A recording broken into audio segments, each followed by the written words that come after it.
Hi, this is Vicki from Learning Home Volunteers, and welcome back to our learning session. Spring has sprung. How did your child enjoy the little gardening they did, even though it was in the house? I hope they liked it. This week, all of our activities are focused on the idea of being a bird inspired by our book.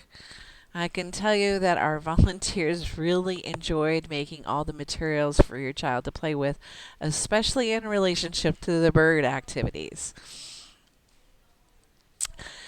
This is activity number 4, and this is, as I mentioned, is all about the I'm going to be a bird inspired by our hero in the book, The Day I Became a Bird.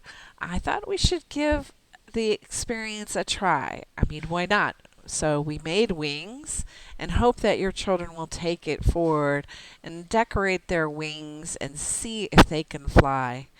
In your book box, you're going to actually find some paint, feathers, paper feathers, real feathers, some paper to decorate with your wings.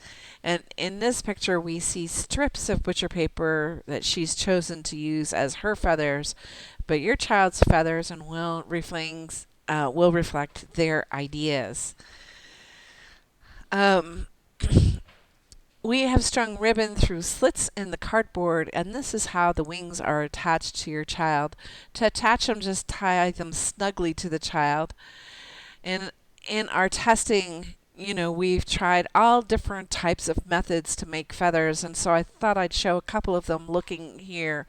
We painted butcher paper and then snipped it. We created paper feathers out of them, and then we used our glue stick to kind of put them on the cardboard. You can see on the top of the wing, we actually used paper feathers, which we used white glue to glue them to the cardboard themselves. And here, one of our young volunteers shows her best takeoff positions for flying. I think she would have been more successful if the wings were more her size. We can't wait to see if your child with the wings on and if they achieve any attempted flight. We would love to see a video. This is activity number 5, make a nest. And in your nest bag, you're going to find some Play-Doh, some cardboard pieces to be pretend twigs, some feather fluffs, a bird, other odds and ends that maybe a real bird would have made a nest from. Some birds make their nests in trees with small sticks like we're seeing here. Some add grass and moss to make it a soft place. And some make them on the actual ground in a hole that they make. Some put their nests in holes in trees.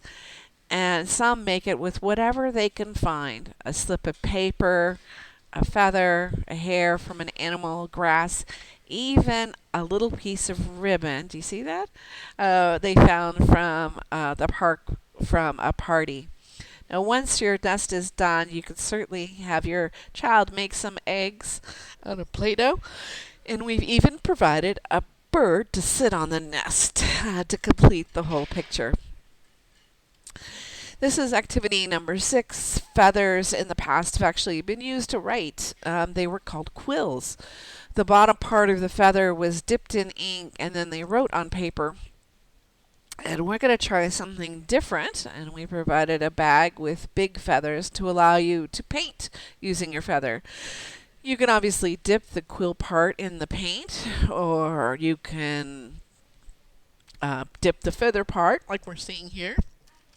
Both make wonderful marks on the paper. You can even dip the whole feather and then make a copy of it like we're seeing here, or just use the tip of the feather to paint all over the paper itself.